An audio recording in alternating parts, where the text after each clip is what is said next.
did not mention it earlier, and I have to confess it's because I forgot. But I set things up here intentionally to remember.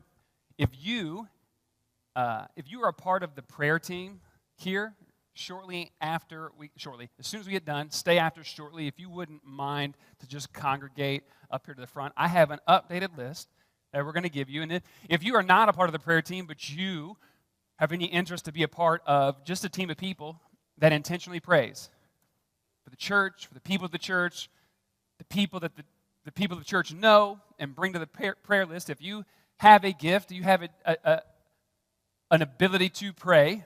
All of us do, but some of us are better at it. If you have that, you are welcome to stay as well.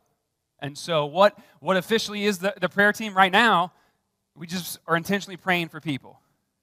And we have a list that we'll give you. And so if you are on it, please hang out after. Just pull up here and I'll hand them out. If you have any interest in doing that, do the same thing. Filter up here, and I'll give you a list. I'll make sure I have your name and information, and that way you'll be able to get things as they come out. But that is sidebar to what we're doing. That is a spiritual discipline and practice and a ministry, and so I just wanted to make sure that we spent time there, or that I mentioned it. For those of you that are well-versed in the insanity that happens on Sunday morning, we are in Hebrews chapter 10. For those of you that are just stepping into this, welcome. First off, let me say I'm sorry. Second off, you're about to have the time of your life. We are talking about coffee, and I say you're going to have the time of your life. I say that sort of tongue-in-cheek. We're talking about coffee. I love coffee. I have it in my cup, and as you can see, we're all over. But Hebrews, it's sort of a play on the word Hebrews, but intentionality has been spent to go, I want to look specifically at this book of the Bible, and I want to go through it. But what I want to do is I want to do it through this idea, this analogy, if you will, that us, are coffee beans. And for us to become what we were intended to be, right? A mix of ourselves with Jesus poured on top of us, saturated in through us to then produce the cup of coffee, right? Like, that's our intention. If we're the coffee bean, we've got to understand first and foremost that there are all sorts of types of coffee. It's okay that you're different. There's all kinds of different coffee types. Then, not only that, there are different origins, places where they grow, where they get their taste and their flavor from. And then on top of that, you can roast it differently to change it. And you can brew it differently. So we got a plethora, a multitude of difference inside of this process. And I say that so that I can arrogantly then say to you, everybody's included. Nobody's outside of this scope. If you are a bean, you are upright, you can put yourself and go, I'm a coffee bean. I don't want it. I'm a tea person. I'm sorry. You can be a little tea leaf. I like tea. I like tea. We're talking about coffee. Focus up, people. No, but we are looking at each other as coffee. And so what we have to look at, right, is we're different. But as we are ready, as we are the bean, we all have to go through this grinding process, this process that takes our bean and crunches it up to where it's either this big chunk, crunchy stuff flakes, or is extremely fine powder, anywhere in between. Because then after we've been ground and we're placed into a filter, we talked about metaphorically, right, last week, in the brewing process, after God's ground us up, He then pours His Son on top of us, over us, for the brewing process. In that brewing process, we talked about how you have to allow, or in the brewing process, you have to allow the blooming stage to take place. It's not strong coffee because it's bitter. No, it's bitter because it's made wrong. That hurts my feelings. I don't care. That's not Jeremiah. It's food science. You have gas trapped in your water, which makes it bitter. If anybody has ever been around a bitter Christian, I think you can understand they probably got some gas trapped in their water. That's not meant to be mean. I'm just saying. We're using the analogy. You guys are getting me off topic today. No, I'm just playing. So we got to have Jesus touch us. And in that process, when Jesus touches us, when he starts to saturate us, we release things. It's the scientific process that happens once water touches the ground up coffee bean. Gas is released. And so once that gas is released, the saturation continues, right? And the brewing happens to get you this cup of coffee. I was asked this week in counseling if I missed Florida. And I chuckled at her. What's wrong with you? I'm obviously in the wrong room. You're not as professional as I was thinking you were. Yes, I miss Florida. Are you flip-flopping kidding me? This beach that we have at Sullivan, as my middle daughter so eloquently put it when we first moved here, this is not a beach. This is dirt and rock around a puddle. You're right. I miss Florida. I miss Florida because of the weather. I didn't know seasonal depression was a real thing until I moved back from a place that doesn't have seasons to a place that does have seasons, and so I miss it. I wouldn't trade where I'm at and what I'm doing for the world. But I miss it, and I miss it because there's a few things that I really enjoyed about it. One of the things that I really enjoyed about Florida was sitting out on my front porch and facing the East Coast as the sun came up. Now, I wasn't that close to the ocean where I got to see the water, but close enough that I got to see it come up. And so I would sit on my front porch, and I would watch the sunrise and drink my coffee. It was peaceful. It was relaxing. There were times that I didn't take advantage of this. My wife and I talked about it constantly. We lived in Florida for 10 years, and we didn't go to the beach hardly at all. And most people are like, what's wrong with you? I don't know. You move there, and then something happens. Once you become a local, the beach is like, sand everywhere. Then I moved away, and I'm like, oh my gosh, I want to go back. But anyway, I missed it. I miss it because of some of these moments. I would go to the beach on some of these days, and I would sit out on the sand, on the water, and watch the sunrise and drink my coffee. Or even after the sun rose, I would just watch surfers. I would watch people on paddle boards. Randomly and rarely, I'd get to see a dolphin. There's something about, for me, maybe not for you, but in the picture of drinking your coffee, I think we all can understand that it's peaceful. It's calming. We like to do those things because in those moments, for me, I got to appreciate the sounds as the world woke up. My life is busy. My life is hectic. Everything is loud. I got 3 daughters. Me, if some of you know me, like, bro, you're loud anyway. Yeah, I know. I am loud. It's nice when everything's just quiet and calm and peaceful, and drinking coffee does that. Even in the sense of during the day, why do I have coffee throughout the summer? Because I just need a little hug inside. It's a nice little warm hug around my esophagus on the way down and my tummy when it gets there. I love it. It just makes me feel better. Because coffee for me has become a place that when I drink my coffee, I've trained myself to appreciate the calmness that comes with it. As all of us are sitting here today and we're using this coffee analogy, I think a lot of us understand the calmness and the peace that comes in the morning or in the evening when we're just sitting there drinking our coffee. Some of us don't like coffee, and we don't know that, but you do know that sense of peace, and you can, for a time, put yourself in that moment, because that's exactly where we're at. We are, as Christians, going through this book, and in the process of what this looks like practically in our lives, we are at the moment where, as God goes through and He grinds you up and He puts you in the filter and He brews you, you have to understand there is a certain point in time that comes where you get to enjoy the cup of coffee. You don't, hard work, smart work, bro. The Sabbath is real. You rest for a reason.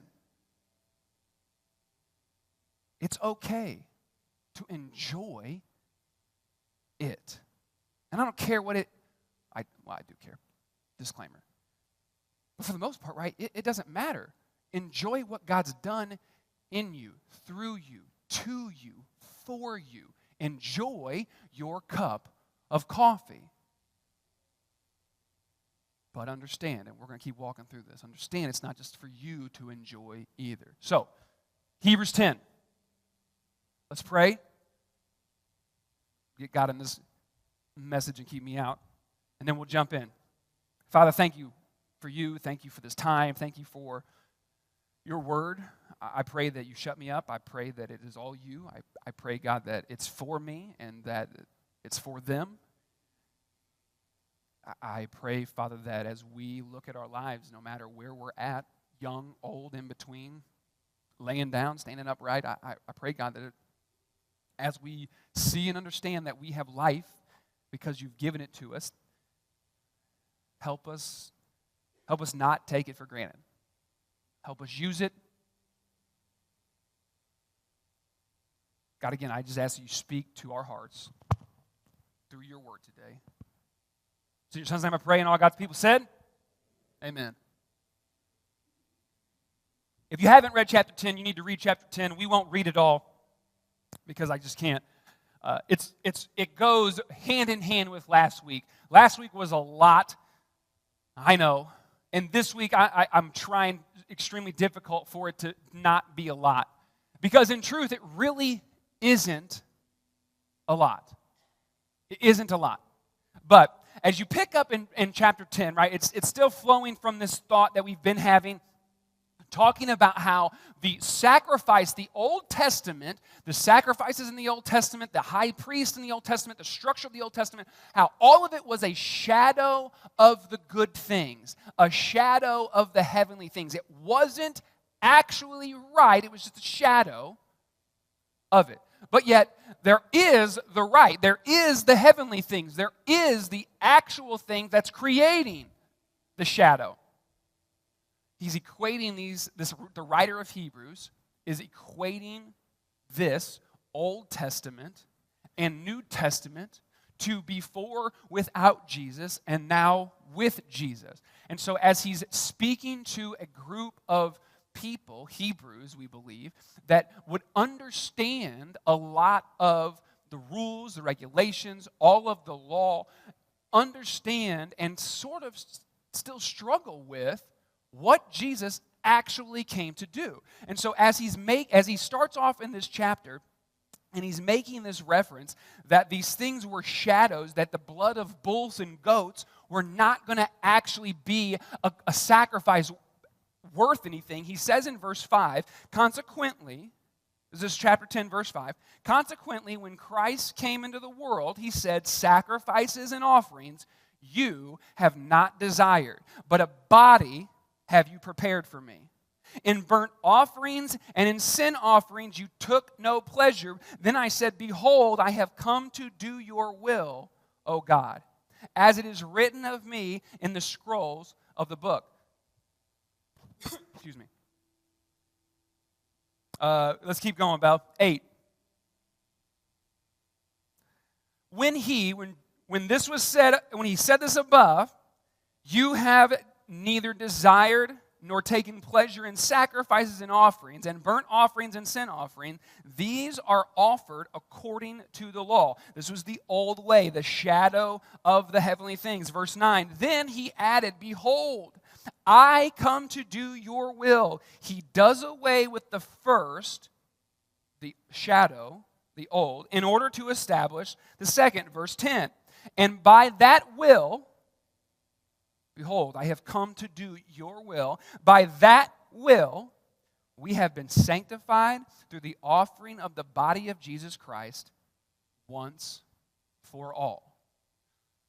He's speaking to the writers and talking about how speaking to the readers and talking about how you owe because of the debt that because of the debt that your sin causes in your life. You owe every year. You owe every sin. You owe, and every time it had to be paid. But it wasn't the fact that God wanted you to constantly give these sacrifices and pay these pay these burnt offerings. No, God wanted your body. He wanted you to do his will. And so as Jesus stepped in, the writer of Hebrews is saying, we had this standard to live by. Jesus stepped onto earth and completely fulfilled it. He checked every single box. He never disobeyed his parent. We are all disqualified. Don't care how old you are, gray your hair is, or how bald you are because you're super duper young and you haven't experienced much of the world.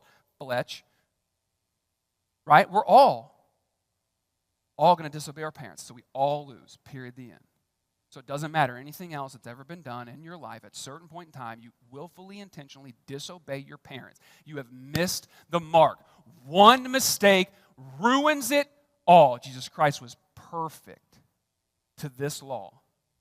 And then he turned around and gave his life so that the sacrifices were now all met once for all. You know, there are things that steal my peace in life. Amen? Anybody have their peace stolen in life by things? Maybe not now because you're at a certain point where you're way more mature than I am. But there's still, at this age of maturity, things that steal my peace. One of those things that steal my peace is having to worry about paying for the things of life.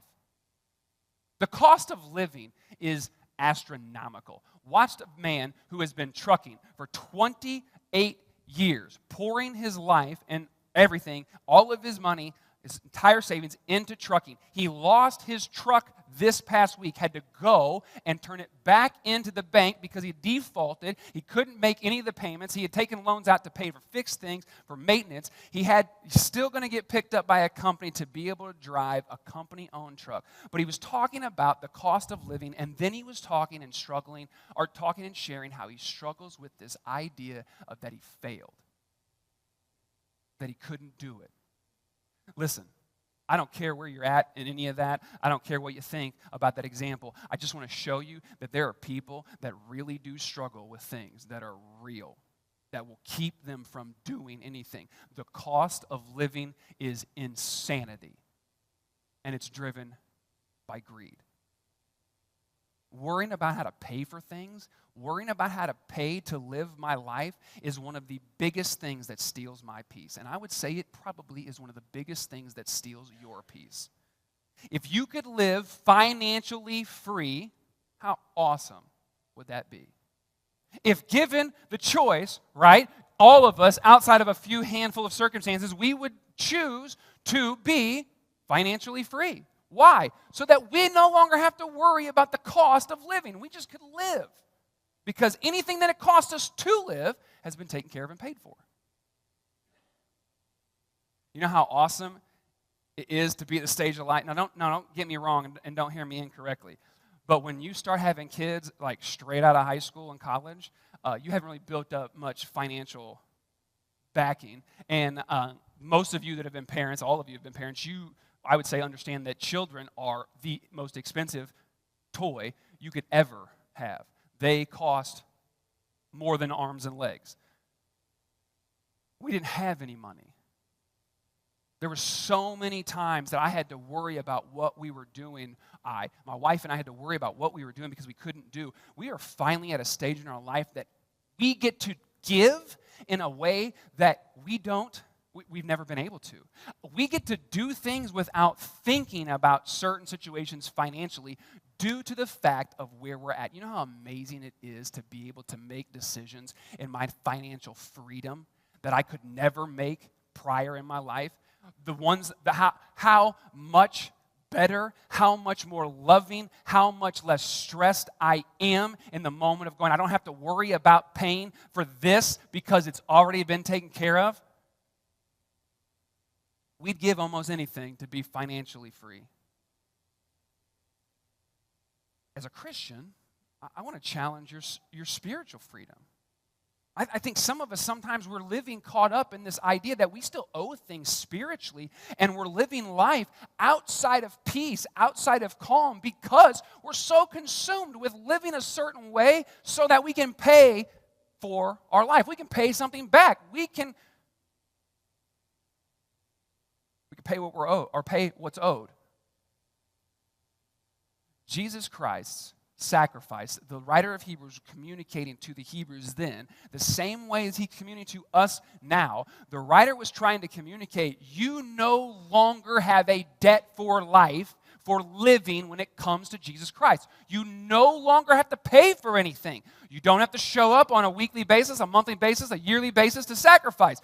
Jesus' sacrifice covered it all. You now get to live spiritually free.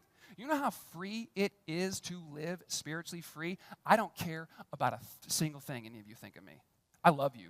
Do not hear me wrong. I hope that you guys are listening to me as I've been up here for 13 months. But I don't care what you think of me. I do not care. I am John. Jesus is my best friend, and I'm his best friend. It doesn't matter here. Now trust, I love every single one of you. And I say I don't care what you think because I know that flesh is flesh, and so I'm going to take things offensively and personally that aren't meant to be offensive and personal. And so I don't care what those things are so I can keep myself personal out of it. I know this, that if I'm personal and I'm broken and I have my issues thinking things that are incorrect, I know that then maybe you do too. So I'm not taking things personal. So I don't care what you say because I'm solid. I'm grounded. I don't need anyone else to pour into my confidence. But it allows me, this only comes from the freedom that I know spiritually I have, because when I make a mistake, which I know I will, and I know I do, I know that it's been paid for, so it makes it way easier to go back and do what I need to make it right, because I don't owe anything. The price has been paid.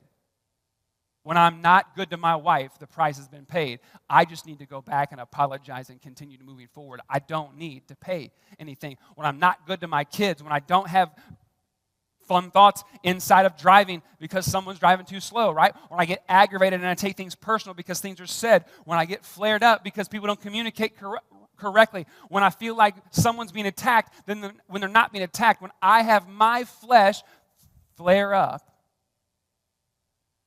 it's extremely freeing to know that in those moments, that's been paid for. And I know it sounds greasy, but it allows me just to go, that's not what I am. So I don't have to stay there. I'm going to get up and keep moving. It's really easy to live life and make a mistake financially if you're financially free, because that financial mistake didn't cost you much. Spiritually speaking, we are in the same way. I'm not giving you carte blanche. I'm not saying Jesus says do what you want, do what you wish. All of you are in a relationship at some level. And so all of us understand that we care about a person so much at some point in time, it changes how we behave. That's Jesus Christ in the relationship. It's not a religion. It's not about coming to church. It's not about going to Sunday school. It's not about how much you give. It's the relationship you have with Jesus Christ. Some people in church are not going to be in heaven when you get there, and it's going to be... And some people are going to be in heaven when you get there, and your jaw is going to drop going, I cannot believe I'm seeing you here. Because it's not about a religion. It's about a relationship. That relationship frees you. It is so peaceful to be able to live my life spiritually free, knowing that I don't owe anyone anything. It was a stressor back then to pay the price for your sin. The more perfect way says there's no stress. It's been paid. Be free to live. He doesn't just say this in Hebrews, though. He reminds the the writer reminds the readers that, listen, Jesus paid it once for all. He continues going on in Hebrews 11 through 14. He goes on to continue to talk about the daily service. He says, go to verse 14 real quick. Verse 14 says, for by a single offering, he, Jesus, has perfected for all time those who are being sanctified. He goes on to say in verse 18 that where there is forgiveness of these being mistakes, sin, where there are forgiveness of these transgressions, there is no longer any offering for sin. The writer, again, repetition, beat into the heads of the readers. Understand that while this used to be the way, with Jesus, there is a brand new way. With Jesus, all of this has been paid for. You no longer owe if you're willing to accept that price. I have been in my life in situations where I needed financial help. I have been in my life in situations where I have turned down financial help, even though I've needed financial help. In that moment, I couldn't pay my bills. I had somebody willing to pay for my bills, but I didn't accept it. That makes sense. It's there for us. Every single person's spiritual debt has been paid for. You just have to be willing to accept the payment. You have to be willing to take the money and use that to pay for a debt that you could not pay. I don't think, though, that's the only thing that steals my peace when it cost of living. I think what also steals my peace when people, they come and they cost me my living. People take from you. Relationships, they take from you emotionally, mentally, they take from you. When people interact with us, there are moments where we feel the need to defend ourselves, to protect ourselves, because all of us understand this idea that it costs to live, but we also understand this idea that when we interact with people, sometimes they take our life from us. And so if I'm wrapped up in what it costs to live, it steals my peace. When I'm wrapped up in trying to keep my life from people taking it away from me, it costs me my peace. The writer of Hebrews continues on, and I know I'm going to jump pretty thick here in a moment, but I want to make sure that we do this right. Read Hebrews 10. If you have questions, read Hebrews 10. If you have questions, come find me, talk to me. People actually do that, and I'm so thankful that people have questions and that will actually come and ask them, and we can have conversations. But in chapter 10, he goes on and talks through, if you read in 26 down through 29, he talks about how if we go on sinning deliberately, like there was punishment in Moses' day and age, there was punishment inside of the law, how much more is there going to be inside of Jesus Christ and God? He says, do not forget, this is verse 30, do not forget, for we know him who said, vengeance is mine, I will repay. And again, the Lord will judge his people. Verse 31, it is a fearful thing to fall into the hands of the living God. Leave that up there.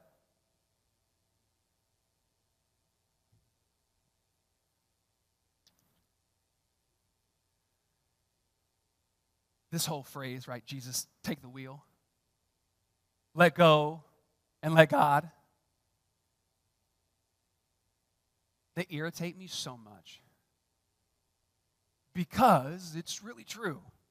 Like, I hate them because they are so spot on that it's annoying. I don't know if you're like me, but sometimes in my life I catch myself trying to defend myself and protect myself from every single attack or from all the attacks that come in, and I find myself becoming exhausted and hurt and wore out because I'm constantly fighting and trying to defend my life. I'm trying to protect what's being taken from me. The writer of Hebrews reminds these readers the same thing that I feel like I was reminded when I read this, and the same thing I want to remind you, that it is not your responsibility to have to protect yourself. God's going to take care of you. Not in the sense that, we understand. God gives us a peace that surpasses all understanding. So as God allows things into our life that we go, why would my 5-year-old daughter get cancer? Why would this happen? Why would this person die? Why would I lose my job? Why do these things happen? Be very clear, these things happen because we live in a broken world. It has nothing to do with God. It had everything to do with Adam and Eve. That is where it's at. But these bad things happen not because God of anything. God allows the world to continue as he interacts and works with his people. But knowing that God protects us even in the midst of this nonsense that we experience called life. It doesn't always look the way we understand, but the truth is still the truth. You allow God to take care of you because vengeance is the Lord's. Because what a fearful thing it is to fall into the hands of the living God. And when I tell my children, I got it. When I remind Emily, you're the oldest child, not the mother, I got it. I need her to understand very clearly. I have a place for a reason, and with that place comes responsibility as well as obligations, as well as an expectation for me and for those around. But in this moment, right, like it is mine to take care of. I do not need you to parent your siblings. I got it. You tell me. But how many of us run around and start yelling at our siblings? You know what a tattletale is? Parents, we've all bred tattletales. The dumbest thing in the world. I'm yelling at my kids, stop tattling. And then it's like, you better let me know when I do something wrong.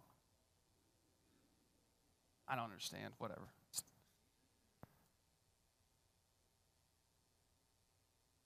One of the coolest things about drinking coffee in the morning is that I don't have to worry about anything. Same thing at night. I don't have to worry about anything. The day hasn't started in the morning. The day's done, and everybody's in bed, and I get to do this. Why are you drinking coffee at nighttime? I told you, I need a little hugging inside.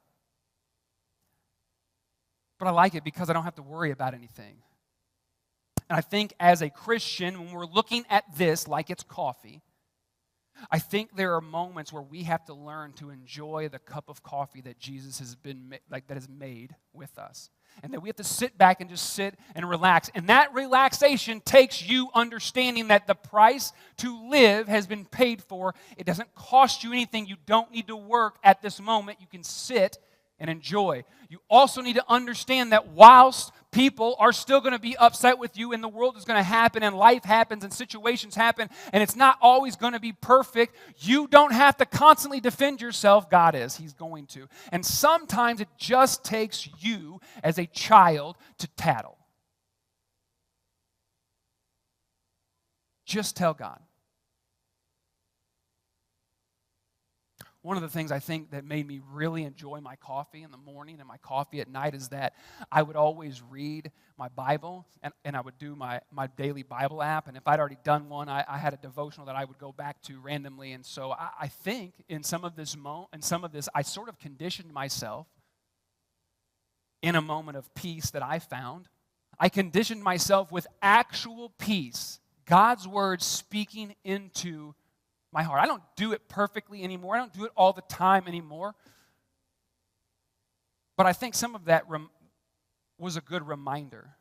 And so as I challenge you Christians, as you go through, right, and you create your cup of coffee, enjoy it. And maybe if you can't enjoy it, you should spend some time listening to God tell you to enjoy it so that you don't have to listen to yourself tell you why you shouldn't. But I made mention earlier that the cup of coffee isn't just for you.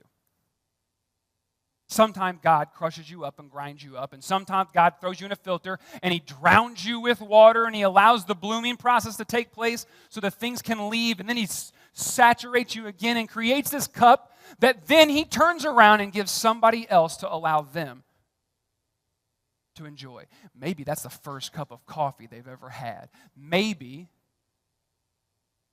it's the first cup of coffee they've ever had that was brewed the way it was supposed to be brewed, so there's no bitterness in it. Maybe their life has been going like a runaway train, and you are the ability for them to sit down, put their feet up, watch the sunrise, and just sit. And so I don't know. Don't know where you're at, don't know what your challenge is, but I do know this. I know that no matter who you are and where you're at, you are a coffee bean. And at some point in time, God's going to grind you up, and then he's going to saturate you as he tries to brew a cup of coffee with you. And you need to learn to enjoy it yourself and allow others to enjoy it with you. Next week, we're going to read and be in 11 and 12. Just to give you an idea of where we're going, right? We've talked about all of these things, and we've looked at all of this when it comes to coffee and the process of brewing. And next week, we're going to look at how just we might have to sometimes accept change, even when we're all about it or we're not about it. But we're going to be in chapters 11 and 12 next week. I hope that you come back. I hope that you watch again. If not, we love you regardless. But I'm going to ask the band to come up. We're going to close out in prayer. We're going to sing a new song that we have not sang yet here before. It's an extremely catchy song. It's a song that I think will become something that our church can get behind as we jump into the summer to just enjoy.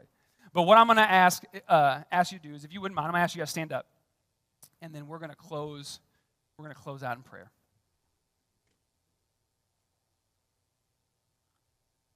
God, thank you so much for who you are. Thank you for your Son.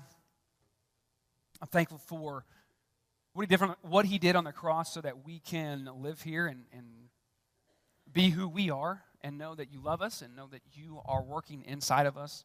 You are working for us.